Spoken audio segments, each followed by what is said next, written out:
Hello बच्चों, तो कैसे हो आप सभी। लास्ट क्लास में इलेक्ट्रिक डाइपोल की हमने देखा था इलेक्ट्रिक फील्ड कैसे कैलकुलेट करते हैं, इलेक्ट्रिक पोटेंशियल कैसे कैलकुलेट करते हैं एक्सिस पे, इक्वेटोरियल पे और किसी जनरल पॉइंट पे भी। उसके अलावा हमने डाइपोल मोमेंट निकालना सीख लिया था। ये सारा आपने बेसिक वाला कर लिया था। आज भी थोड़ा सा बेसिक है, उसके बाद में अपन थोड़ा एडवांस की ओर जाएंगे। मतलब ये आपका इलेक्ट्रिक डाइपोल बेसिक से एडवांस की ओर ही जाने का काम कर रहा है। ओके, बहुत सिंपल हो गया फिर। तो चलो करते हैं इलेक्ट्रिक डाइपोल निकालना। मतलब आज जो है सबसे पहले अपन सीखेंगे टॉर्क कैसे निकालते हैं, ठीक है ना। तो मतलब टॉर्क लगता है कि नहीं लगता, या फोर्स कितना लगता है, या टॉर्क कितना लगता है, ये सारी चीजों के बारे में चर्चा करेंगे। तो ध्यान से देखो, ये मैं इसका जो मोशन है वो यूनिफॉर्म में देखना चाहता हूं, यूनिफॉर्म इलेक्ट्रिक फील्ड के अंदर। तो यूनिफॉर्म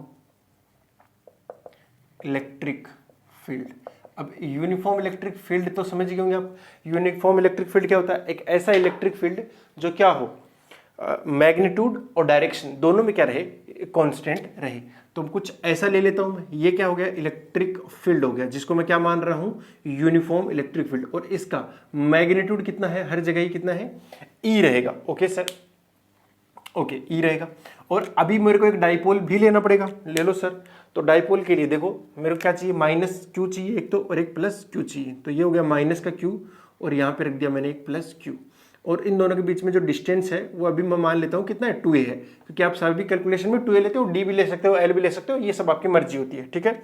ओके, तो मैंने कितना ले लिया, 2a ले लिया। अब इसकी डायरेक्शन किधर से किधर होगी, माइनस से प्लस की ओर होगी। आपको देखना है जो डाइपोल मोमेंट है उसके लिए कि यहाँ पे इलेक्ट्रिक फील्ड की डायरेक्शन क्या है, जो डायरेक्शन आ रही है इलेक्ट्रिक फील्ड की। तो देखो प्लस से उधर की और माइनस से, तो नेट इधर, तो इधर से इधर ही क्या आएगा, इलेक्ट्रिक जो आपका डाइपोल मोमेंट है उसकी डायरेक्शन आ जाएगी। ओके, इसके ऊपर नेट फोर्स की बात कर लेते हैं। तो देखो प्लस वाले पे फोर्स लगेगा इधर की ओर, कितना लगेगा, QE। इस वाले पे लगेगा इधर की ओर, कितना लगेगा, QE। देखो नेट फोर्स कितना हो गया, जीरो ही हो गया। नेट फोर्स क्या हो गया, जीरो। क्या इस वाली कंडीशन में कोई टॉर्क लगेगा? अगर इस पॉइंट के सेंटर के अबाउट देखोगे, सेंटर ऑफ मास के अबाउट, तो देखना कोई टॉर्क नहीं लगेगा। अगर कोई टॉर्क नहीं लग रहा तो यहाँ फोर्स भी जीरो और टॉर्क भी जीरो। ये अपन अलग अलग केस लेके चले। लेकिन अगर मैं इसको किसी एंगल पे रख दूं, तो अभी तो इसका ये है, ये इसको मैं बोलता हूँ पी का मतलब होगा Q इंटू में 2E सिंपली। ओके, ये हो गया P। अब मैं इसको किसी एंगल के ऊपर रख रहा हूं, ठीक है ना। एंगल के ऊपर रख रहा हूं, रख दूं ना, हाँ। तो मैं इसको इरेज कर रहा हूं, आप बनाना चाहो तो बना सकते हो इसको। अब मैं किसी एक एंगल पे रखने की कोशिश करता हूं। ओके, थोड़ा सा ध्यान से देखेंगे। ये इधर से इधर वाला हो गया, और इसका जो है एक्सिस के साथ में जो एंगल बन रहा है वो कितना बन रहा है, थीटा। ओके, यहाँ है प्लस का Q चार्ज, यहाँ है माइनस का Q चार्ज। ये इसका सेंटर से ये वाला डिस्टेंस है a, और ये वाला भी है a। तो टोटल कितना हो गया, 2a। थोड़ा फोर्स की बात कर लेते हैं। फोर्स अगर इस प्लस Q वाले पे लगेगा इधर की ओर, कितना लगेगा, Q इंटू में E लगेगा। चाहो छोटा Q ले लो, कोई दिक्कत नहीं है। इधर वाले पे कितना लगेगा, Q इंटू में E लगेगा। जी सर, लगेगा तो सही। नेट फोर्स कितना है, जीरो है। देखो चाहे ये ऐसे रखा था, इसको इधर खींच रही, इधर खींच, तब भी नेट फोर्स जीरो। अभी भी इसको इधर खींचा जा रहा है और इसको इधर खींचा जा रहा है, तब भी तो नेट फोर्स जीरो है। देखो ना, इक्वल एंड अपोजिट लग रहा है, तो कितना हो गया, नेट फोर्स जीरो है। यानी मैं कह सकता हूं कि यूनिफॉर्म इलेक्ट्रिक फील्ड में किसी डाइपोल के ऊपर जो नेट फोर्स लगता है वो ऑलवेज कितना होता है, जीरो। बट क्या यार टॉर्क जीरो होगा, ये घूम जाएगा। देखना जरा ध्यान से, इसी को पकड़ के मैं इसको इधर से पुश करूं, इसको इधर पुश करूं और इसको इधर खींचूं ऐसे, तो घूम रहा है कि नहीं घूम रहा है ऐसे। तो ये भी क्या करेगा, ऐसे घूमेगा। ये देखो, ये इसको इस पॉइंट के अबाउट क्या करना चाहेगा, इसके अबाउट ये घुमाना चाहेगा, ये इसके अबाउट घुमाना चाहेगा। तो उसके लिए मुझे क्या निकालना पड़ेगा, टॉर्क निकालना पड़ेगा। तो टॉर्क कैसे निकालते हैं, ध्यान से देखना। टॉर्क निकालने का एक तरीका मैंने सिखाया था आपको, फोर्स इनटू में परपेंडिकुलर डिस्टेंस, फोर्स इनटू में परपेंडिकुलर डिस्टेंस। तो इस पॉइंट के अबाउट निकालना मुझे, सेंटर ऑफ मास के अबाउट। तो देखना फोर्स कितना लग रहा है, QE लग रहा है। इसका परपेंडिकुलर वाला डिस्टेंस क्या हो गया, ये वाला डिस्टेंस हो गया ना बेसिकली। तो ये वाला डिस्टेंस, तो ये डिस्टेंस क्या हो गया, परपेंडिकुलर डिस्टेंस। कितना है ये, कितना है ये आएगा A sin थीटा आएगा। कितना आएगा, A sin theta, A sin theta. अरे यहाँ पे ये क्या बन रहा है, राइट एंगल ट्रायंगल बन रहा है ना। राइट एंगल ट्रायंगल में इसका हाइपोटेनस A हो गया, ये एंगल थीटा हो गया। तो क्या इसका परपेंडिकुलर नहीं निकाला जा सकता, बिल्कुल निकाला जा सकता है। कितना आ जाएगा, A sin थीटा। चलो ये वाली जो डायरेक्शन आ रही है वो कौन सी आ रही है, क्लॉकवाइज आ रही है ना। अगर इसकी वजह से देखोगे, QE की वजह से, तो इसकी वजह से भी क्या आएगा, QE क्लॉकवाइज ही आएगा। यानी नेट टॉर्क आने वाला है और दोनों का ऐड हो जाएगा। तो अगर मैं लिखूंगा तो कितना लिख दूं, 2 टाइम्स कर दूं किसी एक का, क्योंकि सिमेट्री है। ये वाली डिस्टेंस भी देखोगे परपेंडिकुलर डिस्टेंस, ये वाली, तो भी कितनी आएगी, ए साइन थीटा आएगा। बेसिकली ये एंगल भी कितना है, थीटा है, इसलिए। चलो तो 2 टाइम्स कर दूं, 2 टाइम्स किसी एक का निकाल दो, तो फोर्स कितना लग रहा है, क्यू ई लग रहा है सर, क्यू ई इंटू में डिस्टेंस कितना हो गया, distance sir A sine theta, perpendicular distance, distance नहीं परपेंडिकुलर डिस्टेंस, कितना हो गया ए साइन थीटा। तो ये टॉर्क इज इक्वल टू कितना आ गया, देखना जो ये देखो क्यू दिख रहा है आपको, ए दिख रहा है और 2 दिख रहा है। अच्छा तो Q इंटू में 2a कर दूं एक साथ, इंटू में E साइन थीटा कर दूं। जी सर कर दीजिए। तो जरा ध्यान से देखो ये वाला चीज क्या बन गया, Q इंटू में इनका बीच का डिस्टेंस क्या बन गया, डाइपोल मोमेंट बन गया। क्या बन गया, डाइपोल मोमेंट। तो इसको लिखा जा सकता है PE साइन थीटा। टॉर्क एक वेक्टर क्वांटिटी होती है, इसको एज ए वेक्टर भी रिप्रेजेंट कर सकते हैं अपन। टो इज इक्वल टू क्या होता है, P क्रॉस ए। बस simply torque is equal to कितना आ गया, P cross A, PE sine theta. बस आपको इतना ही ध्यान रखना है, टॉर्क कितना आएगा, P cross A, PE sine theta. Theta क्या है, इलेक्ट्रिक फील्ड, यूनिफॉर्म वाले इलेक्ट्रिक फील्ड के साथ बनाया गया एंगल, बस। ओके तो ये P हो गया इस तरीके से, है ना, और ये वाला जो एंगल है थीटा वही माना जाएगा थीटा। तो ये टॉर्क आ गया। इसके 2-4 केस ले सकते हो आप, है ना, वो भी मैं डिस्कस कर लेता हूँ। बट ध्यान में रखिए टॉर्क कितना आ गया, PE साइन थीटा। ओके ना, इसमें कोई ज्यादा वो है नहीं, तो सीधा ध्यान रखेंगे torque is equal to PE sine theta. अब 2-3 केस है वो भी डिस्कस कर लेते हैं। ओके बेटा ध्यान से देखो, जो आपका टॉर्क आया वो कितना आया है, PE साइन थीटा। तो पहला केस है जब थीटा इक्वल टू 0 डिग्री हो जाए, 0 डिग्री हो जाए तो फोर्स कितना लगेगा, नेट फोर्स। मैंने बताया नेट फोर्स तो हमेशा ही क्या आएगा, 0 आएगा। और अगर एंगल भी 0 हो गया, यानी इलेक्ट्रिक फील्ड के साथ क्या कर रहा है, अलाइन कर रहा है ना, कि आपका जो इलेक्ट्रिक फील्ड है वो ऐसे इस तरीके से E, और आपने P को भी कैसे रख दिया, E, ये ऐसे रख दिया। ओके तो दोनों के बीच का एंगल कितना होगा, 0 डिग्री, या हो सकता है कि 180 डिग्री। अभी 0 की वाली बात करें तो 0 में कितना लग रहा है, फोर्स तो 0 हो गया, नेट टॉर्क भी क्या लग रहा है, 0 लग रहा है। ओके नेट टॉर्क भी क्या लग गया, 0 ही लग गया। ओके सर दूसरा case, theta equal to 90 degree. Theta equal to 90 degree वाला केस कौन सा होगा बेटा, ये वाला होगा। तो इसमें भी फोर्स तो 0 आएगा, क्योंकि एक तो इसके इधर लगेगा QE, इसको QE इधर लगेगा। तो जब इसके अबाउट इस लगेगा, लेकिन टॉर्क आएगा इस केस में, घूम जाएगा ऐसे। तो फोर्स F नेट वो तो मैं लिख ही नहीं रहा, क्योंकि हर बार नेट फोर्स कितना ही आ रहा है, 0 आ रहा है। बट नेट टॉर्क कितना आ गया, वो आ जाएगा PE, जो कि ये मैक्सिमम भी है। क्या है, ये मैक्सिमम भी है। इसको कह सकते हैं कि मैक्सिमम टॉर्क यहीं पे आया। अगर मैक्सिमम टॉर्क यहाँ पे आ रहा है तो आप कह सकते हो कि मैक्सिमम एंगुलर एक्सेलरेशन भी मैक्सिमम यहीं पे आएगा। ओके सिंपल है।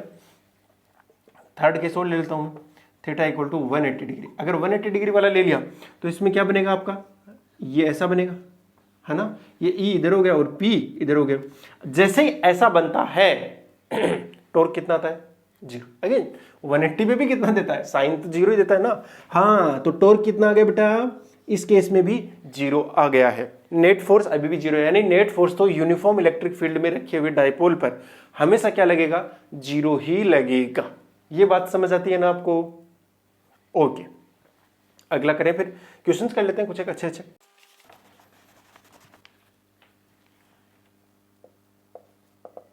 अगली जो चीज है वो देखते हैं SHM, कि क्या ये SHM करेगा। तो अगर अपन स्मॉल एंगल देकर छोड़ें तो पहली बात तो थोड़े ध्यान से देखेंगे कि अगर मैं इसको थोड़ा सा एंगल देके छोड़ दूं, ये वाला थीटा स्मॉल, जैसे पहले यहां पे रखा हुआ है, ऐसे रखा हुआ है, इसको क्या किया, थोड़ा सा ऐसे रोटेट किया। ये यूनिफॉर्म इलेक्ट्रिक फील्ड E है और इसका डाइपोल मोमेंट P है, उसको मैंने थीटा के साथ छोड़ा। तो जैसे ही थीटा के साथ छोड़ा तो ये क्या करेगा, भागा भागा भागा भागा आएगा, क्योंकि ये इधर घूमना चाहेगा, यहाँ पे आगे रुकेगा नहीं, लेकिन क्योंकि इस पास वो आ गया है एंगुलर वेलोसिटी, तो ये नीचे की ओर जाएगा। फिर इसके ऊपर टॉर्क इधर वाली साइड लगेगा एंटी क्लॉकवाइज, तो वापस आएगा, फिर यहाँ जाके आगे रुकेगा नहीं। तो कुल मिला के ये यहाँ से यहाँ तक आता रहेगा, जाता रहेगा, जाता रहेगा, आता रहेगा। तो यहाँ से यहाँ तक का मोशन करेगा ऐसे ऐसे ऐसे ऐसे ऐसे। और अगर थीटा क्या लूँ मैं, स्मॉल ले लूँ, तो आपको बताना है टाइम पीरियड ऑफ ऑसिलेशंस बताना है, ठीक है ना। चलो कैलकुलेट करते हैं। देखो जब आपका लीनियर एसएचएम होता है, मैं थोड़ा सा याद दिला दूं, लीनियर एसएचएम होता है तो उसमें जो एक्सेलरेशन होता है वो माइनस ओमेगा स्क्वायर एक्स की आना चाहिए, A equal to minus omega square X आना ही चाहिए। ये तो होता है लीनियर एसएचएम के लिए। लेकिन अगर आपका क्या है एंगुलर एसएचएम, तो जो आता है आपका एंगुलर एक्सेलरेशन यानी अल्फा आना चाहिए, वो किसके प्रोपोर्शनल चाहिए, माइनस ओमेगा स्क्वायर थीटा के। वहां क्या था, लीनियर डिस्प्लेसमेंट। यहां कौन सा डिस्प्लेसमेंट, एंगुलर डिस्प्लेसमेंट के प्रोपोर्शनल आना चाहिए। जब ऐसा होता है तब ये वाली चीज क्या मानी जाएगी कि आपका एंगुलर एसएचएम हो रहा है। चलो देख लेते हैं। तो जब इसको ऐसे छोड़ा गया तो टॉर्क निकाल दो। टो इज इक्वल टू कितना होता है बेटा, पी ई साइन थीटा आएगा। जी सर वो तो आया, लेकिन मुझे तो ये वाला लाना है अल्फा। तो आपको एक चीज याद होगी, जैसे F equal to M A होता है ना, जैसे F equal to M A होता है, वो तो लीनियर वाले मोशन में हो गया। एंगुलर वाले में क्या होता है, tau equal to I alpha. Force की जगह क्या आ गया, टॉर्क। मास की जगह क्या आ गया, इनर्शिया, मोमेंट ऑफ इनर्शिया। और ए की जगह क्या आ गया, ए एक्सेलरेशन नहीं, बट वो लीनियर एक्सेलरेशन है, क्या कौन सा, एंगुलर एक्सेलरेशन आ गया। तो टो इज इक्वल टू क्या रख दूं मैं, आई इंटू में alpha equal to P E sine theta. अभी मैंने एक दो चीज दी नहीं आपको, वो देनी चाहिए। क्या है बेटा कि यहां वाला जो चार्ज है, उस चार्ज है क्यू और उसका मास है एम। ये वाला भी चार्ज है क्यू और उसका मास है एम। इस वाले फॉर्मूले में जो चीजें लिखी जाती हैं, ये लिखी जाती है बेटा, जो आई आता है वो सेंटर ऑफ मास के अबाउट आता है। अल्फा भी सेंटर ऑफ मास के अबाउट ही आएगा। ओके, लिखा नहीं है, बस ध्यान से रखेंगे, देखेंगे। तो आई निकाल दो, तो सेंटर ऑफ मास के अबाउट आई निकालो। तो किसी पॉइंट मास का कितना होता है, एम आर स्क्वायर होता है। यहां कितना है, एम इंटू में ए स्क्वायर। ये कितना हो गया, एम इंटू में ए स्क्वायर। ये तो किसी एक का हुआ, ये तो किसी एक पॉइंट चार्ज का हुआ। दूसरे का भी कितना होगा, 2 टाइम्स आ जाएगा। तो टोटल कितना होगा, 2m a स्क्वायर इंटू में alpha is equal to P E sine theta. अब देखो थीटा क्या है, स्मॉल है। अगर थीटा स्मॉल है तो साइन थीटा क्या बनेगा, अरे थीटा ही बन जाएगा सर। तो साइन थीटा क्या बन गया, थीटा। ध्यान से देखेंगे तो अल्फा इज इक्वल टू कितना आ गया, P E divide by 2m a square. इसको आई कह सकते हैं अपन, सिंपली बात में। हाँ, and is equal to into में क्या आ गया, थीटा। तो alpha is equal to omega square theta से कंपेरेबल है क्या, जी सर है। तो ये पूरा का पूरा जो मामला है, पूरा का पूरा जो मामला है वो क्या हो गया, alpha is equal to omega square, यानी ये ओमेगा स्क्वायर हो गया। और जब आपको ओमेगा पता लग जाता है ना, तो फिर टाइम पीरियड निकालना बहुत आसान बन जाता है। कैसे, कैसे, टी इक्वल टू क्या होता है, 2 पाई बाई ओमेगा। बस ये कर देना, आपका आ जाएगा। ध्यान से देख लो एक बार मैंने क्या किया, हाँ आ जाएगा। आप तो टो, सबसे पहले मैंने क्या लिखा, टॉर्क लिख दिया। Tau equal to P E sine theta होता है। जी sir, tau is equal to क्या होता है, आई अल्फा। बिकॉज मुझे एसएचएम निकालना है, एक्चुअली एसएचएम इसे साबित करना है, ताकि मेरा क्या निकल जाए, टाइम पीरियड ऑफ ऑसिलेशन निकल जाए। ठीक है, टो इज इक्वल टू क्या आ गया, आई अल्फा लिख सकते हैं, जैसे F equal to M A लिखते हैं। आई की वैल्यू रख दो, कितना आएगी, 2m a स्क्वायर आएगी। जी सर, कैसे, पता ही होगा, किसी पॉइंट मास है ना, तो उसका कितना होता है, mr स्क्वायर होता है। उसका एक्सिस ऑफ रोटेशन से डिस्टेंस देखना है, या रोटेशन एक्सिस से। इनटू में alpha equal to P sine theta आ गया। यहाँ थीटा स्मॉल है, इसलिए इसको क्या लिखा जा सकता है, थीटा, साइन थीटा को। अल्फा इज इक्वल टू क्या आ गया, पी ई अपॉन में 2m a स्क्वायर इंटू में थीटा। कंपेयर कर लो तो टाइम पीरियड जो आएगा वो कितना आएगा, 2 पाई बाई ओमेगा। ध्यान से देख लो, ये पूरा ओमेगा स्क्वायर है। अगर आपसे कोई पूछे तो ओमेगा स्क्वायर कितना आएगा, वो है पी ई अपॉन में 2m a स्क्वायर। और अंडर रूट ले लोगे तो कितना आ जाएगा, ओमेगा आएगा। कितना बना, पी ई अपॉन में 2m a स्क्वायर। अब तुम्हें ओमेगा से डिवाइड करना है, तो ये जो न्यूमरेटर है वो डिनोमिनेटर बन जाएगा और डिनोमिनेटर न्यूमरेटर बन जाएगा, क्योंकि यहाँ ओमेगा नीचे है ना। तो ये कितना आएगा, 2m a square divide by P E आएगा। ये आपके लिए टाइम पीरियड आ चुका है, जो कोई आपका डाइपोल है वो एसएचएम करता है उसके लिए। ये बिल्कुल एक सिंपल क्वेश्चन हो गया। मैं थोड़ा अच्छे लेवल का क्वेश्चन भी ले लेता हूं, आप इसको नोट कीजिए फटाफट, तब तक हम दूसरा क्वेश्चन करते हैं। ओके, चलो देखना जरा ध्यान से, क्वेश्चन क्या बोल रहा है। ये एक यूनिफॉर्म इलेक्ट्रिक फील्ड है, ठीक है, जिसका मैग्नीट्यूड कितना है, ई है। और एक पॉइंट चार्ज है, 2 पॉइंट चार्ज है एक्चुअली, वही डाइपोल बनाएंगे। एक तो है -q और दूसरा है +q। माइनस से +q और एक क्या बनेगा, इलेक्ट्रिक डाइपोल मोमेंट बन जाएगा। इस तरीके से कह सकते हैं डाइपोल बनेगा। ओके, ठीक है। इसका मास है m और इसका मास है 2m। और मैंने क्या किया है, इसको स्मॉल डिस्प्लेसमेंट दे दिया है, ठीक है ना। इसको मैंने क्या किया है, स्मॉल डिस्प्लेसमेंट थीटा दिया है सेंटर ऑफ मास के अबाउट। तो आपको बताना है टाइम पीरियड ऑफ ऑसिलेशन। आपको क्या बताना है, टाइम पीरियड ऑफ ऑसिलेशन, या फिर एसएचएम करेगा। थीटा क्या है, स्मॉल। मैं थीटा पहले से ही क्या देता हूँ, स्मॉल दे देता हूँ। ओके, थोड़ा ट्राई करना। बहुत ही प्यारा क्वेश्चन है, बहुत ही अच्छा क्वेश्चन है, बहुत ही अच्छे लेवल का क्वेश्चन है। थोड़ा सा ट्राई कीजिए, फिर मैं बता देता हूँ। कर लिया, ओके। थोड़ा ध्यान से देखो, यहां पे जैसे ही इसको थोड़ा सा ऐसे घुमाया जाएगा, इस बार ये जो आप सोच रहे हो ना, कि पी ई साइन थीटा आएगा, टॉर्क आएगा तो वही ऑब्वियसली जो इलेक्ट्रिक फील्ड है वो तो टॉर्क कितना लगाएगा, पी ई साइन थीटा लगाएगा, सीधी सी बात है। लेकिन इसमें क्या है, जो आई अल्फा करते हो ना, वो आई सी एम के अबाउट आएगा, यानी सेंटर ऑफ मास के। तो अपना पहला काम ही क्या है, ये एम हो गया और ये 2m हो गया। पहला काम ही क्या है, इसको मैं अगर ओरिजिन मान लूं, अगर इसको मैं ओरिजिन मान लूं तो यहां से कितनी डिस्टेंस के ऊपर क्या आ रहा है, वो सेंटर ऑफ मास आ रहा है, ये चेक करना है ना। तो मैं वो मान लेता हूं कि कितनी डिस्टेंस पे आ रहा है, डी डिस्टेंस पे, यहां पे क्या आ रहा है आपका सेंटर ऑफ मास। ओके जी, तो क्या वो डी निकालना मेरा काम नहीं है, निकालना मेरा काम है। तो डी कैसे निकलेगा, इसके कोऑर्डिनेट क्या मान लो, 0 0 मान लो, इसके कितना मान लो आपका, इसी को एक्स एक्सिस मान लेते हैं, इसी को क्या मान लेते हैं, एक्स एक्सिस। तो ये कितना आएगा 0 0, और ये कितना हो गया आपका, हो जाएगा 2a इंटू में 0। ठीक है, इन दोनों के बीच का डिस्टेंस 2a है। चलो निकालो फिर, या डी ले लेते हैं, ज़्यादा अच्छा रहेगा कि डी ले लो, फालतू का झंझट खत्म, या 2a ले लो, तुम्हारी मर्जी है। डी लेता हूँ मैं, एक बार डी लेता हूँ। ओके, तो डी को मैं 0, तो निकालो कितना आएगा आपका एक्सेसियम, तो वो यही हो गया, डी बन गया। तो डी इक्वल टू कितना था आपको याद है ना, m1 x1 plus m2 x2 divide by m1 plus m2, या फिर कोई भी x कोऑर्डिनेट निकालना होता था तो कैसे करते थे, m1 x1 XCUM का प्लस में m2 x2 divided by m1 plus m2, ये अपन को सेंटर ऑफ मास से आता है, ये वाली चीज बढ़िया है सर। तो XCOM is equal to m1 कितना है, m है सर, लेकिन उसका x कोऑर्डिनेट 0, प्लस में m2 कितना है सर, 2m है, x कोऑर्डिनेट कितना हो गया, d divide by m plus 2m, तो कितना आएगा, m से m गए सारे, कितना बचेगा 2d/3, 2d/3 आ गया ना।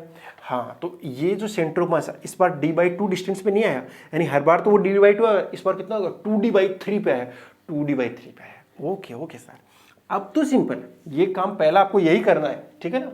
तो tau C M equal to क्या करना है, पी ई साइन थीटा तो हो गई, वो तो हो गई, क्योंकि वो तो पी के ऊपर लग रहा है, वो तो क्या लग रहा है, पी के ऊपर लग रहा है, पक्का पी के ऊपर लग रहा है क्या, बिल्कुल वही लगेगा। अगर आपको डाउट हो रहा है तो कैलकुलेट कर सकते हो दोबारा से। कैसे कैलकुलेट करोगे कि सर ये वाली जो डिस्टेंस है ये डी नहीं है भैया, ये होगी 2d/3, सॉरी 2d/3 आएगा, एक्सयूएम जो निकाला 2d/3 आएगा, और ये बचा हुआ डिस्टेंस कितना आएगा, d/3। तो टॉर्क निकाल लो, सबसे पहले क्या कर लो, टॉर्क ही कैलकुलेट कर लो। चलो मैं कैलकुलेट करके दिखाई देता हूँ आपको। तो देखो सेंटर ऑफ मास के अबाउट निकलेगा, तो इसका फोर्स कितना लगा, QE, अरे एंगल तो थीटा है ना, कितना लगा, जो टॉर्क आएगा आपका, टॉर्क वो कितना आएगा, QE इंटू में परपेंडिकुलर डिस्टेंस कितनी हो जाएगी इसकी, एक तो d/3 इंटू में sine theta, d/3 into sine theta, plus में उस दूसरे वाले कितनी आएगी, वो आएगी QE इंटू में 2d/3 इंटू में साइन थीटा। ध्यान से देखो, QE साइन थीटा कॉमन आ जाएगा, d/3 प्लस 2d/3 कितना बनेगा, d, कितना बनेगा d, और QE इंटू में d, नहीं Q इंटू में d क्या बन जाएगा, अगेन P बनेगा। तो ये ओवरऑल जो मामला आ रहा है वो कुल मिला कितना आ गया, QED साइन थीटा। ध्यान से वो Q और D दोनों का मल्टीप्लिकेशन क्या बनता है, P, तो क्या आ गया PE साइन थीटा। यानी ये वाली चीज तो वही आ रही है जो आनी चाहिए थी। ओके जी, लेकिन ये जो टॉर्क है ना वो क्या आएगा, ICOM, torque is equal to, tau equal to I alpha लिखना है, तो वो क्या आएगा ICO, वो मैंने पहले बताया था, इंटू में alpha is equal to PE sine theta. Because ये जब रोटेट करेगा तो किस पॉइंट के अबाउट रोटेट करेगा, सेंटर ऑफ मास के अबाउट रोटेट करेगा, क्योंकि नेट फोर्स जो है इसके ऊपर क्या लग रहा है, 0 लग रहा है, तो ये कहीं मूव कर नहीं सकता, वो वहीं का वहीं रहेगा, और वो पॉइंट होगा सेंटर ऑफ मास वाला पॉइंट, कहीं मूव नहीं कर सकता। ठीक है जी, बात समझ आ गई। तो ICOM कितना आएगा, ICOM इस पॉइंट के अबाउट लिखना है ना, इस पॉइंट के अबाउट, है ना। ध्यान से देख लो, मैं फिर से बताता हूँ, ये m मास है और ये 2m मास है, और मुझे लिखना है इस पॉइंट, ये पॉइंट है यहाँ से 2d/3 और ये पॉइंट है यहाँ से d/3, और इस पॉइंट के अबाउट लिखना है मुझे सेंटर ऑफ मास। तो कैसे लिखते हैं, कैसे लिखते हैं, पॉइंट मास इंटू में बीच का डिस्टेंस, तो कितना आएगा बोलो, ICOM 2m इंटू में d/3 स्क्वायर, ये तो हो गया इस 2m का, प्लस में m इंटू में 2d/3 स्क्वायर, ये क्या लिख दिया मैंने, मोमेंट ऑफ इनर्शिया लिख दिया, ठीक है ना, ICOM इंटू में alpha is equal to PE। अब थीटा लिख दो इसको, क्योंकि साइन थीटा क्या है, वेरी वेरी स्मॉल है, जब sine theta very very small है तो क्या हो गया थीटा। ध्यान से देखेंगे इस चीज को, तो ये कितना बन गया 2md²/9 प्लस में 4md², 2 का 4 बन गया, डिवाइड बाई 9 बन गया, 2 और 4 कितना बन गया, 6 बनेगा मेरे ख्याल से, जी हाँ। Alpha is equal to PE theta, बढ़िया, कितना बन गया 6md²/9 इंटू में alpha is equal to PE theta. ध्यान से देखो 3 से डिवाइड हो रहा है, ये कितनी बार जा रहा है 2 बार, इसमें जा रहा है 3 बार, तो उससे अल्फा इज इक्वल टू आ जाएगा 3PE divide by 2MD square into में थीटा। टो इक्वल टू क्या आना चाहिए था, ओमेगा स्क्वायर, नहीं अल्फा इज इक्वल टू क्या आना चाहिए था, ओमेगा स्क्वायर थीटा आना चाहिए था। जी सर आ गया। तो टाइम पीरियड का फॉर्मूला तो अब तो बहुत सिंपल हो गया, T is equal to 2 pi by omega, कुल मिला के कितना बनेगा 2MD स्क्वायर बाई 3PE। ये है इसका टाइम पीरियड। तो बेसिकली अगर आपको मासेस अलग अलग गिवन भी हैं तो आपको घबराना नहीं है, बहुत सिंपल हो गया, आपका निकल जाएगा। कैसे करते हैं ये ध्यान में रखना है, फिर हो ही जाएगा। बस ध्यान में रखो मुझे क्या लाना है, alpha is equal to omega square theta जैसा कुछ लेके आना है। जैसे ही वो लेके आओगे आपका काम हो ही गया, सिंपल है ना। ओके नोट कर लो इसको।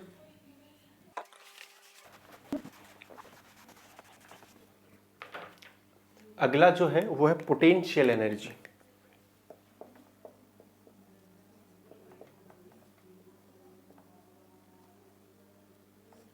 क्या निकालना है, पोटेंशियल एनर्जी। तो देखो याद ही होगा आपको, मैंने पोटेंशियल एनर्जी जब डिफाइन किया था, एक तो चाहिए होगा रेफरेंस पॉइंट, है नहीं, जहां पर अपन क्या मान लेते हैं, जीरो मान लेते हैं, उसके बाद निकालते हैं। दूसरा जो उसका बेसिकली डेफिनेशन था वो क्या था, work done by external force in conservative field, वो ठीक है। Work done by external force is potential energy, ठीक है ना, कि वही जो आपका एक्सटर्नल ने जितना वर्क किया है वही पोटेंशियल एनर्जी की रूप में या उसके फॉर्म में स्टोर हो जाता है। एक्सटर्नल का जो वर्क डन है, बेसिकली हमें क्या निकालना है, पोटेंशियल एनर्जी। वैसे तो मैं इसको डेल्टा यू कहता हूं कि चेंज इन पोटेंशियल एनर्जी, क्या बोलते हैं इसको, चेंज इन पोटेंशियल एनर्जी, ठीक है ना, चेंज इन पोटेंशियल एनर्जी। तो delta U is equal to कितना आएगा, U2 minus U1। U2 minus U1 actually अपन एब्सोल्यूट बनाना चाह रहे हैं, बट U1 अपन को पता होना चाहिए ना, U1 को अपन जीरो कर लेते हैं, कहीं ना कहीं जीरो कर लेते हैं, वो अपन एक क्या लेते हैं, रेफरेंस पॉइंट। तो U1 को जहां पे अपन जीरो करेंगे उसको क्या मान लेंगे, रेफरेंस पॉइंट मान लेंगे। ओके, उसके अलावा ये क्या हो गया, is equal to work done by external force. तो जैसे ही अपने पास में वो एक्सटर्नल का वर्क डन निकलेगा वो क्या आ जाएगा, चेंज इन पोटेंशियल एनर्जी आ जाएगा, सीधी सी बात है। तो वही निकाल लेते हैं। जैसे यूनिफॉर्म इलेक्ट्रिक फील्ड ये रहा, ओके सर, कितना है, ई है, ओके। और अगर मैं बोलूं अभी जैसे आपका ये जनरली ऐसे रहता है, ओके, इसका एंगल, इसका मतलब क्या है, अगर इस लाइन के ऊपर है तो एंगल कितना हो गया, 0 डिग्री। तो अभी कितना है, थीटा पे है ये, अभी आपका जो ये पी है कितने एंगल पर है, थीटा पर। ऐसा बोलो थीटा 1 पे है, और थोड़ी देर बाद में हमने एक्सटर्नल फोर्स लगाया और इसको घुमा के कितने पे ले गए, थीटा 2 पे ले गए, है ना। ऐसे एक्सटर्नल टॉर्क लगाया, फोर्स नहीं, एक्सटर्नल टॉर्क लगाया, क्योंकि ये खुद से क्या होना चाहता है, ये खुद से इधर आना चाहता है ना, तो मैंने इसको इधर से इधर लिया। तो अपन देखना चाहते हैं कि चेंज इन पोटेंशियल एनर्जी कितना है, तो वो निकालने के लिए अपन क्या निकाल लेते हैं, work done by external force निकाल लेते हैं। Work done by external force, तुम ध्यान से देखना, हमारा टॉर्क इधर ही लगेगा ना, देखो इलेक्ट्रिक फील्ड का टॉर्क इधर आएगा और हमारा टॉर्क इधर आएगा, हमारा टॉर्क इधर है, इधर डिस्प्लेसमेंट भी इधर है, इसका मतलब क्या आएगा, एक्सटर्नल का वर्क डन पॉजिटिव आएगा। और वो कितना आता है, इंटीग्रेशन करना पड़ेगा टो डी थीटा से। क्या, क्यों क्यों क्यों, क्योंकि वर्क डन जो एक्सटर्नल फोर्स होता है वो क्या होता है, फोर्स इंटू डिस्प्लेसमेंट होता है, एफ डी एक्स, अगर आपका क्या हो, सिमेट्रिक ना हो, फोर्स क्या हो, यूनिफॉर्म ना हो एक तरीके से। यहां क्या है, टॉर्क यूनिफॉर्म नहीं है, क्योंकि वो खुद थीटा पे डिपेंड कर रहा है, क्योंकि टो इज इक्वल टू क्या होता है मेरे बच्चों, पीई साइन थीटा होता है। सही बात है सर, इसका मतलब आपका टो वेरी कर रहा है कि नहीं कर रहा, जी सर वेरी तो कर रहा है, तो इसका मतलब हम क्या निकालेंगे, टो डी थीटा निकालेंगे। वही है, ये लीनियर का अंदर हो गया, ये एंगुलर के अंदर हो गया, सीधी सी बात है। टो की वैल्यू है पीई साइन थीटा, और ये डी थीटा कर देंगे, इंटीग्रेशन करेंगे। इंटीग्रेशन हमने कहां से घुमाना चालू किया, थीटा 1 से घुमाना चालू किया ना, यस सर, ये थीटा 2 तक चले गए, तो अपने क्या आ गया, एक्सटर्नल का वर्क डन आ गया। Work done by external force is equal to PE constant है सर, बाहर फेंको, साइन थीटा का हो जाएगा माइनस कोस थीटा, और लिमिट कहां से कहां तक, थीटा 1 से थीटा 2। देखो जरा माइनस है ना, अगर माइनस है work done by external force, अगर माइनस है तो क्या कर दो, लोअर लिमिट पहले रख दो, अपर लिमिट बाद में रख दो। ये माइनस को बाहर ले लो, कितना ले लो, माइनस पीई माइनस, ये कितना बन जाएगा, कोस थीटा 2 माइनस कोस थीटा 1। बोलो यस और नो, जी सर। ये क्या हो गया, work done by external force हो गया, सिंपल सी बात है। माइनस अंदर ले जाओगे तो कोस थीटा 1 माइनस कोस थीटा 2 आ जाएगा, उसमें भी कोई दिक्कत वाली बात नहीं है। आगे बात समझ में? अब यही चीज क्या बन जाती है, change in potential energy. Work done by external force क्या बन गया है, चेंज इन पोटेंशियल एनर्जी। यानी मैं इसकी जगह क्या लिख दूं, डेल्टा यू लिख दूं ना। जी सर लिख दीजिए, कितना आएगा, minus PE cos theta 2 minus cos theta 1। Sir हमने कुछ और पढ़ा था, देखो वही पढ़ा है आपने। मैं बोलूं कि आपने क्या पढ़ा है, चेंज इन पोटेंशियल एनर्जी पढ़ा है, लेकिन आप उसको एब्सोल्यूट मान लेते हो, क्योंकि आप एक जगह क्या लेते हो, रेफरेंस लेते हो। क्या लेते हो, रेफरेंस। और वो रेफरेंस ये होता है बेटा कि जब आपका इलेक्ट्रिक डाइपोल कितना एंगल बनाए, 90 डिग्री, उस समय की पोटेंशियल एनर्जी कितनी मान लो, 0 मान लो। 0 मानी जा सकती है ना बेटा? Yes sir. तो बेटा अगर आपका थीटा 2 अगर 0 ही हो जाए, थीटा 2 क्या हो जाए, 0 हो जाए, या थीटा 1 क्या हो जाए, 0। हाँ मतलब स्टार्ट कहां से करें अपन, थीटा 1 से। स्टार्ट कहां से करना पड़ेगा, वहीं से करना पड़ेगा ना। हाँ कि अपन रेफरेंस से स्टार्ट कर रहे हैं। किससे स्टार्ट कर रहे हैं, रेफरेंस पॉइंट से स्टार्ट कर रहे हैं। जब रेफरेंस पॉइंट से स्टार्ट करेंगे तो ये वाला थीटा कितना बन जाएगा, 90 डिग्री। अरे बोलो बनेगा कि नहीं बनेगा? यस सर बनेगा। इसका मतलब हो गया, मुझे जब ये वर्क डन मैंने जो निकाला वो ठीक नहीं है, ये ठीक है। मैं बोल रहा हूं अगर आपसे वर्क डन पूछे ना तो ये लगा देना, आपका एग्जैक्टली सही आएगा, कोई दो राय ही नहीं है। लेकिन चूंकि हम जानते हैं हमें रेफरेंस पॉइंट लेना पड़ेगा, किसके लिए, पोटेंशियल एनर्जी के लिए। तो पोटेंशियल एनर्जी के लिए U2 माइनस U1 करना ही पड़ेगा। हाँ यही आ गया है चेंज, ये चेंज इन पोटेंशियल एनर्जी है। ये क्या है, चेंज इन पोटेंशियल एनर्जी है। लेकिन अपन को क्या लेना पड़ेगा, एक रेफरेंस पॉइंट मानना पड़ता है। और रेफरेंस पॉइंट किसको मानते हैं, इसको मानते हैं। किसको मान लेते हैं, इसको मान लेते हैं। तो ध्यान से देखोगे, अगर कोई यहां पे था, पहले इनिशियली यहां पे था आपका डाइपोल, तो वो थीटा पर था। ये आपका मैं क्या मान लेता हूं, थीटा 1 मान लो ना। अरे बोलो, मान लो सर। और ये क्या, ये थीटा 1 नहीं मानना पड़ेगा, ये थीटा 2 मानना पड़ेगा। बेसिकली क्या मानना पड़ेगा अपन को, थीटा 2 मानना पड़ेगा। क्योंकि स्टार्ट कहां से करेंगे, 1 से स्टार्ट करेंगे ना। Final potential energy minus initial potential energy. ये हुई कि नहीं हुई, ये तो हुई सर। तो ये क्या होगी बेटा, फाइनल पोटेंशियल एनर्जी मुझे निकालनी है। तो इस वाली कंडीशन में फाइनल पोटेंशियल एनर्जी तो क्या हो जाएगा, work done by external force कर दो। तो ये तो इधर ही आना चाहता है, ये तो क्या होना चाहता है, इधर ही आना चाहता है। कुल मिला के अपने को उसके अंदर क्या रखना है बेटा, थीटा 1 की जगह क्या रख देना है, 90 रख देना है। क्या रख देना है, थीटा 1 की जगह 90 रख देना है। तो जैसे ही मैं थीटा 1 क्या रख दूंगा, 90 डिग्री रखूंगा, तो जो डेल्टा यू है उसको जगह क्या बन जाएगा, U2 माइनस U1। U1 का मतलब क्या होगा बेटा, कि आपका 90 डिग्री वाला, और उसको हमने क्या मान लिया है, 0 मान लिया है। अभी चेंज इन पोटेंशियल नहीं है, एब्सोल्यूट बनाने की कोशिश कर रहे हैं, माइनस पीई कोस थीटा। ये थीटा 2 को मैं क्या लिख दूंगा, अब थीटा लिख दूंगा। ओके ध्यान से देखो, तो u इसको सिंपली ये तो 0 हो गया, तो इसको क्या लिख दूंगा, U2 या u लिखूंगा। u इक्वल टू कितना आएगा, माइनस पीई कोस थीटा। और कुछ महानुभाव इसको क्या लिख देते हैं, u equal to minus dot product है p डॉट ई का। ध्यान से देखो, पीई कोस थीटा आ रहा है कि नहीं आ रहा, आ तो रहा, माइनस पीई कोस थीटा। तो हम ये कोशिश करें कि अपना बेसिक जो है ना आपका मतलब फंडामेंटल, वो स्ट्रॉन्ग होना चाहिए कि यहां से ऐसे करते हैं। उसके लिए अपन एक रेफरेंस जरूर मान लेते हैं कि ये वाला रेफरेंस है, इसके ऊपर पोटेंशियल एनर्जी कितनी मानी जाती है, 0। पोटेंशियल एनर्जी के लिए रेफरेंस तो चाहिए होगा। हाँ अब बस क्लियर हो गया, तो U equal to minus P dot E आ गया। अब कुछ एक केस है वो डिस्कस कर लेते हैं। ये समझ आया होगा एक्सटर्नल का वर्क डन। अगर आपसे इलेक्ट्रिक का पूछा जाए तो एक्सटर्नल को क्या कर दो, नेगेटिव कर दो, या माइनस डेल्टा यू कर दो, या फिर माइनस जैसे वो पूछे इलेक्ट्रिक का क्या बताओ, वर्क डन बताओ, इलेक्ट्रिक का वर्क डन, तो इसका नेगेटिव कर देना, इसका क्या कर देना नेगेटिव, वो हो जाएगा पी डॉट ई, सिंपल। ओके लेकिन उसको रोटेट कराना ना कहीं से कहीं से। अब देखो, अब ये जो फॉर्मूला निकाल के लाए ना, ये तो क्या था, चेंज इन पोटेंशियल एनर्जी है। यानी एक जगह से दूसरी जगह जाने में के अंदर होगा ना चेंज आएगा, वो चेंज था। ये तो क्या है, वो चेंज है, वो चेंज को रिप्रेजेंट कर रहा है। लेकिन ये जो चीज है ना, वो किसी एक पॉइंट के ऊपर पोटेंशियल एनर्जी को रिप्रेजेंट करेगा, और उसके अंदर हमने ऑटोमेटिकली मान के चल रहे हैं इस वाले पॉइंट पे पोटेंशियल एनर्जी कितनी है, 0 है। ये तब जाके है। अब हमने, हमारा ये रेफरेंस है, हम इसको बार बार नहीं बोलने वाले। अगर ये अपना एक बार रेफरेंस फिक्स हो गया, अगर रेफरेंस फिक्स हो गया तो अब फॉर्मूला क्या हो गया, u is equal to minus P, यानी किसी भी पोजीशन के ऊपर हम क्या निकाल सकते हैं, पोटेंशियल एनर्जी निकाल सकते हैं। जैसे हमने ग्राउंड को एक बार क्या कर लिया, फिक्स कर लिया कि अपना रेफरेंस हो गया। अब जैसे ही मैं h हाइट के ऊपर इसको लेके आया तो इसके पास पोटेंशियल एनर्जी कितनी है, mgh बोलते हैं ना अपन। लेकिन वो किसके अबाउट बोलते हैं, रेफरेंस पॉइंट के अबाउट बोलते हैं, इसकी पोटेंशियल एनर्जी बोलते हैं। ऐसा नहीं बोलते कि चेंज इन पोटेंशियल एनर्जी, है ना। उसका मतलब भी क्या हो गया कि इनिशियली अपन वहीं से लेकर आए हैं। अब यानी ये लिखा हुआ है तो इसका मतलब हुआ कि अपना रेफरेंस पॉइंट ये है, ओके, और ये फाइनल पोटेंशियल एनर्जी है। क्या है, फाइनल पोटेंशियल एनर्जी। ये बात समझ आ गई ना। कुछ एक और चीजें डिस्कस करनी है मुझे, आप इसको नोट कर लो।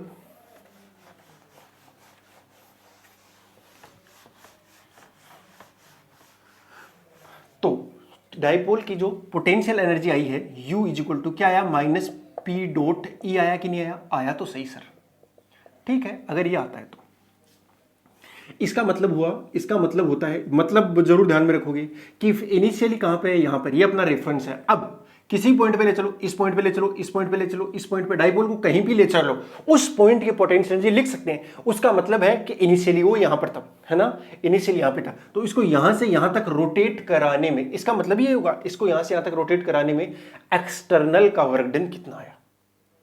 ये बात समझ आती है ना, कि यहां से रोटेट कराने में, इसको यहां से यहां तक ले जाओगे तो एक्सटर्नल का वर्क डन कितना आएगा। तुम थोड़ा ध्यान से देखो, जैसे यहां पर है, यहां पे कितना है, पोटेंशियल एनर्जी कितनी मान ली हमने, 0, फिर इसको यहां ऐसे लेके आना इस वाले में, तो देखना टॉर्क इधर लगेगा, तो अपन को एक्सटर्नल टॉर्क इधर लगाना पड़ेगा, तो एक्सटर्नल का जो वर्क डन आएगा वो नेगेटिव आएगा कि नहीं आएगा, यानी यहां से यहां तक ले जाने में एक्सटर्नल का वर्क डन नेगेटिव आना चाहिए कि नहीं आना चाहिए। तो अपन क्या करेंगे, सीधा फाइनल वाला पोटेंशियल एनर्जी लिख देंगे। फाइनल वाला पोटेंशियल एनर्जी क्या हो जाएगा, work done by external force होगा, because work done by external force क्या होता है, चेंज इन पोटेंशियल एनर्जी। हाँ, लेकिन इसमें ध्यान रखने वाली बात यह है कि ये अपना रेफरेंस है, इसको नहीं भूल जाना रे। ओके सर, बहुत अच्छी बात बताई, ठीक है ना। तो दो बात बता दी मैं कि work done by external force क्या हो गया, ये यू हो गया। बस शर्त ये होनी चाहिए कि अपन इसको ला कहां से रहे हैं, 90 डिग्री वाले से। अगर क्वेश्चन के अंदर वो कोई और एंगल दे दे, आपको बोला जाए कि 30 डिग्री से 60 डिग्री तक कर दिया, तो जो मैंने बताया है उस तरीके से कर देना, सिंपली आपका हो जाएगा। हाँ, इससे भी हो जाएगा, चेंज इन पोटेंशियल एनर्जी से भी हो जाएगा। बात समझेगा ना, चेंज इन पोटेंशियल एनर्जी क्या है, basically work done by external force है। और अगर आपको इलेक्ट्रिक का पूछे तो क्या कर देना, minus of change in potential energy. हाँ, तो work done by external force क्या हो गया बेटा, ये तो यू ही हो गया, है ना। मैं ज्यादा अच्छे से इसको लिखूंगा तो कैसे लिखूंगा, डेल्टा यू लिखूंगा, ये ज्यादा अच्छा लगता है मुझे, क्योंकि मुझे पता है कि इनिशियल कहां पर है ना। हाँ, और वर्क डन बाय इलेक्ट्रिक वो कितना हो जाएगा, माइनस यू हो जाएगा। तो ये दोनों फॉर्मूले आप ध्यान में रखने, कहीं भी जरूरत पड़ सकते हैं। अभी क्वेश्चन करें तो आपको अच्छे से समझ आए। उससे पहले अपन 2-4 केस ले लेते हैं। तो case 1, theta equal to 0 degree, तो पोटेंशियल एनर्जी कितनी होगी, ध्यान से देखो, यू इक्वल टू कितना होता है, minus P E cos theta. यहां पे तो ये कितना आ गया, माइनस का पी ई आएगा कि नहीं आएगा। इसको बोलते हैं मिनिमम पोटेंशियल एनर्जी। क्या बोलते हैं, मिनिमम, ठीक है ना। ये कौन सा केस आ गया, मिनिमम पोटेंशियल एनर्जी वाला केस आ गया। ध्यान से देखो, इस वाले के अंदर जब था ये वाला, यही हुआ ना कि आपका जो डाइपोल है वो इस तरीके से रखा गया है। जी सर, अब मैं इसको अगर थोड़ा सा इधर घुमा के छोड़ूं तो ये वापस इधर आना चाहिएगा कि नहीं आना चाहिएगा, आना तो चाहेगा। अगर इधर आना चाहता है तो इसका मतलब हुआ कि अगर ये इधर आना चाहता है, इसका मतलब हुआ कि ये स्टेबल इक्विलिब्रियम में है। देखो ये वाली जो इसकी पोजीशन है ना, ये वाली पोजीशन, ये कौन सी इक्विलिब्रियम, देखो लीनियर इक्विलिब्रियम में तो रोटेशनल, टॉर्क भी 0 है, दोनों चीजें 0 है, तो वो इक्विलिब्रियम में माना जाता है। अगर इक्विलिब्रियम में है तो वो कौन सी इक्विलिब्रियम में है, स्टेबल इक्विलिब्रियम में है, ठीक है ना, ये स्टेबल में है। अगर मैं केस नंबर 2 ले लूं, थीटा इक्वल टू 90 डिग्री वाला, तो 90 डिग्री वाले केस में क्या हो जाएगा भैया, वो आपका ऐसे रहेगा। इसका मतलब है कि आपका इनिशियल भी यही है और फाइनल भी यही है, वरना हर एक केस में इनिशियल ये होगा, है ना, और ये यहां से यहां तक गया। इसका मतलब हुआ कि work done by external force कितना आएगा, माइनस का पी आएगा। दैट्स इट, इतना ही मतलब है। ये यहीं पे है तो आपको कोई वर्क करना ही नहीं पड़ेगा, तो एनर्जी कितनी आ जाएगी, पोटेंशियल एनर्जी 0 आएगी। ओके, हाँ, वो रेफरेंस के अबाउट ही लिखते हैं, पोटेंशियल एनर्जी हर बार रेफरेंस के अबाउट लिखते हैं। ऐसा हो ही नहीं सकता कि आपके पास रेफरेंस ना हो, क्योंकि ये क्या है, एक आपका पोजिशन डिपेंडेंट क्वांटिटी है। ये क्या इक्विलिब्रियम में है क्या, देखो लीनियर इक्विलिब्रियम में है पर रोटेशनल इक्विलिब्रियम में नहीं है, क्योंकि इसके ऊपर नेट टॉर्क जो आ रहा है, तो नेट वो कितना आता है, पीई साइन थीटा आता है, पीई साइन थीटा 90 हो गया, तो वो पी आ रहा है। तो इसका मतलब नॉट इन इक्विलिब्रियम, इक्विलिब्रियम में ही नहीं है, तो स्टेबल और अनस्टेबल की तो बात ही नहीं करनी। केस 3, जब आपका थीटा इक्वल टू कितना हो जाए, 180 डिग्री हो जाए। 180 डिग्री का मतलब तो सारे बच्चे समझ ही होंगे कि इधर से इधर वाला केस हो गया। तो जैसे ही इसके अंदर आपको लिखा जाएगा एफ नेट 0, टो नेट आपका 0, वो दोनों 0 है, इक्विलिब्रियम है इस यहाँ पे, और आपका पोटेंशियल एनर्जी कितनी आ जाएगी, वो आ जाएगी पीई, बस पी आ जाएगा, क्योंकि P minus PE cos theta था, लेकिन वो कितना हो जाएगा, -1, है ना, कोस 180 लिखूंगा ना, ये माइनस माइनस क्या हो जाएगा, प्लस हो जाएगा पीई। इसका मतलब हुआ, इसका मतलब समझते हो ना, इसका मतलब हुआ कि इनिशियली आपका डाइपोल यहाँ पे है और उसको यहाँ से यहाँ तक रोटेट कराने के लिए एक्सटर्नल को जो वर्क डन करना पड़ा वो पॉजिटिव ही करना पड़ेगा, वो पॉजिटिव ही करना पड़ेगा। क्यों? क्योंकि टॉर्क तो इधर लग रहा है, टॉर्क इधर लग रहा है, इधर, ये इसको इधर से इधर घुमाना चाहता है इलेक्ट्रिक फील्ड, बट आपको एक्सटर्नल इधर लाना पड़ेगा, तो टॉर्क भी इधर, आपका टॉर्क भी इधर एक्सटर्नल का, डिस्प्लेसमेंट भी इधर, दोनों पॉजिटिव आ गए, दोनों एक डायरेक्शन में आ गए, तो क्या होगा, वर्क डन क्या हो जाएगा, पॉजिटिव हो जाएगा, और वो आ भी रहा है। ये मेरे ख्याल से अब आपको हर बात समझ में आई होगी। पोटेंशियल एनर्जी का मतलब क्या है, आपको एक रेफरेंस पॉइंट लेना होता है, रेफरेंस पॉइंट हम इसको लेंगे जो थीटा इक्वल टू 90 डिग्री वाला है, फिर वहां से अपन घुमाना शुरू करेंगे और फाइनली किसी एक पोजीशन तक पहुंच जाएंगे। उस पोजीशन जाने में एक्सटर्नल का जो वर्क डन है वही क्या हो जाएगा, आपका पोटेंशियल एनर्जी। ज्यादा अच्छा वर्ड होगा चेंज इन पोटेंशियल एनर्जी, ठीक है ना, ज्यादा अच्छा वर्ड, मतलब एज ए आप स्टूडेंट अच्छे से देखना चाहते हो तो ओके। और ये वाली कौन सी इक्विलिब्रियम है, देखो जैसे ही मैं इसको थोड़ा सा घुमा के छोड़ूंगा तो ये क्या होगा, पूरा घूम के इधर आ जाएगा, घूम के इधर आ जाएगा पूरा का पूरा, अच्छा पूरा घूम जाएगा। इसका मतलब हुआ बेटा ये जो इक्विलिब्रियम है वो कौन सी है, अनस्टेबल, अनस्टेबल इक्विलिब्रियम है। देखो दो तीन बातें मैं फिर से बता दूं, स्टेबल इक्विलिब्रियम को मतलब आपको याद ही होगा, एक प्याला लेते थे अपन, उस प्याले के अंदर अगर बॉल को यहाँ पे रखा है और उसको थोड़ा सा यहाँ पे लुढ़काओ तो वापस क्या आ रही है, यहीं पे आ रही है ना, यानी अपनी जो ओरिजिन है वाली जो पोजीशन है उसको छोड़ना ही नहीं चाहती, वापस वहीं आ जाती है, उसे बोलते हैं स्टेबल इक्विलिब्रियम। ये भी इक्विलिब्रियम है लेकिन ये उल्टा प्याला है एक तरीके से, और यहाँ पे बॉल को रखा है, इसको थोड़ा सा डिस्प्लेस करो तो ये दूर ही भाग जाएगी, यानी जिस पोजीशन के अंदर रखा है इक्विलिब्रियम वाली पोजीशन है, लेकिन उससे थोड़ा सा भी डिस्प्लेसमेंट मिला तो ये भाग के कहां चली जाएगी, दूर चली जाएगी, उस पोजीशन से दूर जाना चाहती है, उसे बोलते हैं अनस्टेबल इक्विलिब्रियम। स्टेबल के अंदर पोटेंशियल एनर्जी मिनिमम होती है, अनस्टेबल में मैक्सिमम होती है। तो ये कौन सा वाला केस हो गया बेटा, मैक्सिमम वाला केस हो गया। बात समझ आ गई होगी ना, यहाँ पोटेंशियल एनर्जी मैक्सिमम है। ये मेरे ख्याल से आपको ये बात अच्छे से समझ में आई होगी। अरे यस और नो आई ना। चलो अब एक क्वेश्चन कर लेते हैं अच्छा सा।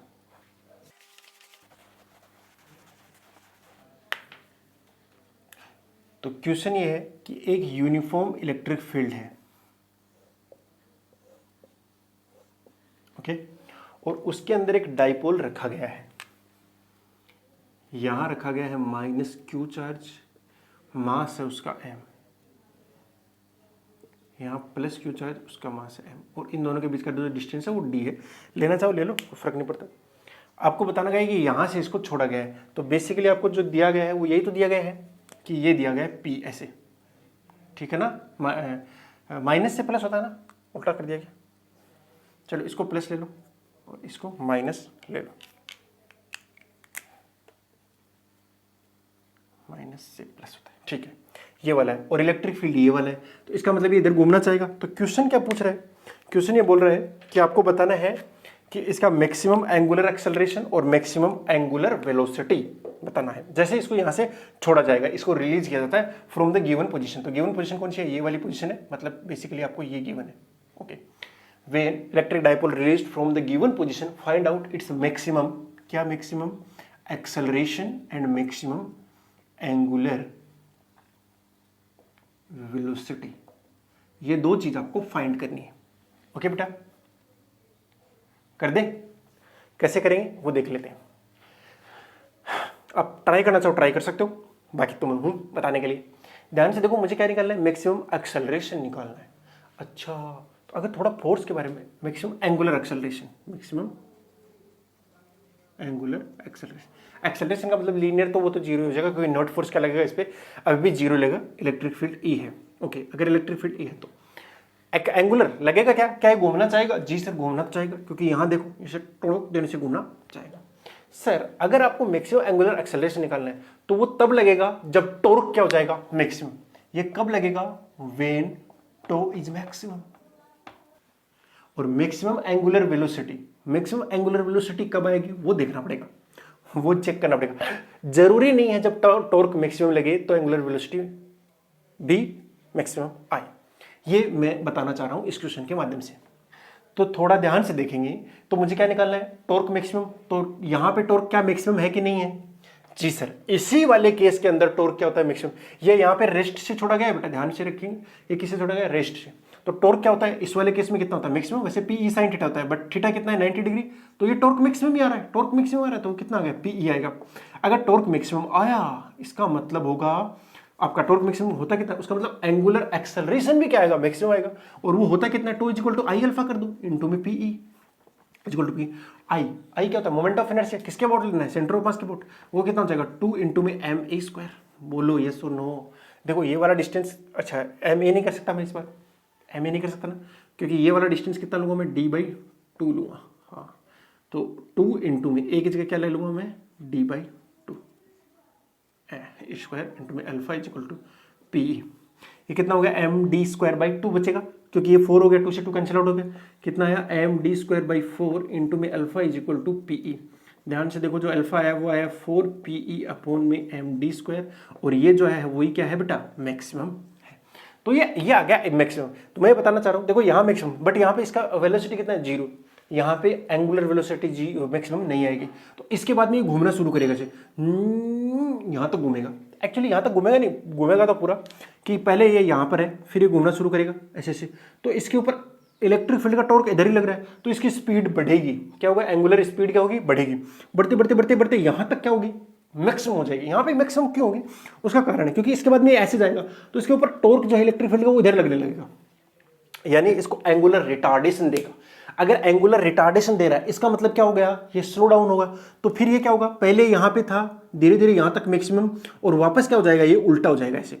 तो समझ रहे हो ना कि ये यहाँ से यहाँ तक का मोशन करेगा पूरा पूरा ऐसे, फिर वापस से शू करेगा, इस तरीके से करेगा। और मैक्सिमम कहाँ पे हो जाएगा, ओमेगा इसका मैक्सिमम होगा यहाँ पर।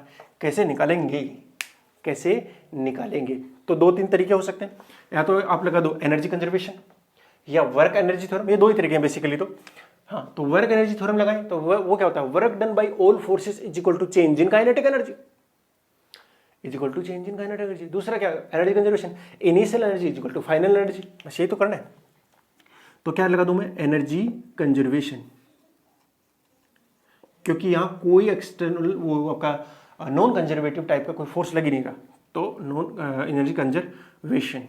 तो एनर्जी कंजर्वेशन लगाओ, वो क्या हो जाएगा बेटा, वो हो जाएगा लगा दो इनिशियल पोटेंशियल एनर्जी प्लस में initial kinetic energy is equal to final potential energy plus में final kinetic energy. Initial potential energy, तो इलेक्ट्रोस्टैटिक पोटेंशियल एनर्जी, ग्रेविटेशनल को अपन अभी नेग्लेक्ट कर रहे हैं। ओके, तो इनिशियली पोटेंशियल एनर्जी कितनी आ गई बताओ, 0। सर थीटा वाला 90 वाला केस है ना, तो 0। ओके सर, और फाइनल हुआ क्या है बेटा, इनिशियली ऐसा है, इनिशियली ऐसा है ना, इनिशियल, ठीक है, और फाइनल कैसा हो गया है, ऐसा। इनिशियली ओमेगा जो है वो कितना है, 0 है, और फाइनली मान लेता हूं कि यहां पे ओमेगा कुछ आया होगा। प्लस में काइनेटिक कितनी होती है, हाफ आई ओमेगा स्क्वायर होती है, half I omega I. Final potential कितनी हो जाएगी, वो जाएगी माइनस का पीई। इस वाले केस में कितना जाएगा, माइनस का पीई हो गया, बढ़िया सर, प्लस में half I omega square. Okay sir, ये ओमेगा फाइनल है वैसे, है ना, तो ओमेगा फाइनल को मैंने ओमेगा मान लिया, ये 0 है, तो ओवरऑल ये इधर वाला 0 हो गया, ये पीई इधर आ जाएगा, तो half I omega square is equal to कितना हो गया, पीई। ये 2 से मल्टीप्लाई हो जाएगा, तो आई की वैल्यू रखो जरा, आई की वैल्यू अभी भी कैलकुलेट करिए, md²/4, तो 1/2 इंटू में md²/4 into omega square is equal to PE. ध्यान से देख लो, omega square is equal to कितना हो गया, 8 पीई डिवाइड बाई md², और ओमेगा जो मैक्सिमम आया है वो कितना आया है, √8 पीई डिवाइड बाई md²। थोड़ा अगर आप जहां पर आपका अल्फा मैक्सिमम हुआ, जहां पर आपका अल्फा मैक्सिमम हुआ वहां पे टॉर्क मैक्सिमम है, ठीक है ना, जहां पर आपका अल्फा मैक्सिमम हुआ वहां पर टॉर्क मैक्सिमम है। लेकिन जहां पर टॉर्क मैक्सिमम है, अल्फा मैक्सिमम, वहां पे एंगुलर वेलोसिटी मैक्सिमम नहीं है, वो आपको चेक करना पड़ेगा। तो क्योंकि ये घूमेगा घूमेगा घूमता घूमता घूमता, यहाँ पे टॉर्क 0 है, जहां टॉर्क 0 है ना बेटा, वहां वाले कंडीशन में आपका ओमेगा क्या है, मैक्सिमम है। उसको निकाल लिया कैसे, एनर्जी कंजर्वेशन से, या work done by all forces is equal to change in kinetic energy भी लगा सकते हो, यानी वर्क एनर्जी थ्योरम अप्लाई करके भी ये कैलकुलेट कर सकते हो। अभी देखो ये वाला पार्ट भी अभी हमने कंप्लीट कर लिया है, उसके अलावा जो डाइपोल डाइपोल इंटरेक्शन वाला पार्ट बचा हुआ है अभी, तो ठीक है ना, वो भी करना बाकी है। चलो उसको अपन नेक्स्ट क्लास में कर लेंगे, क्योंकि क्लास वरना काफी लंबी चली जाएगी। हाँ, काफी बचा हुआ है, अभी थोड़ा बचा हुआ है, ठीक ठाक बचा हुआ है। ओके बेटा, और उसके बाद अपन चैप्टर एंड कर सकते हैं इजीली, उसके बाद अपन कैपेसिटर स्टार्ट कर देंगे। चलो बेटा, wishing you all the very best, मिलते हैं नेक्स्ट क्लास में, तब तक के लिए बाय, जय हिंद।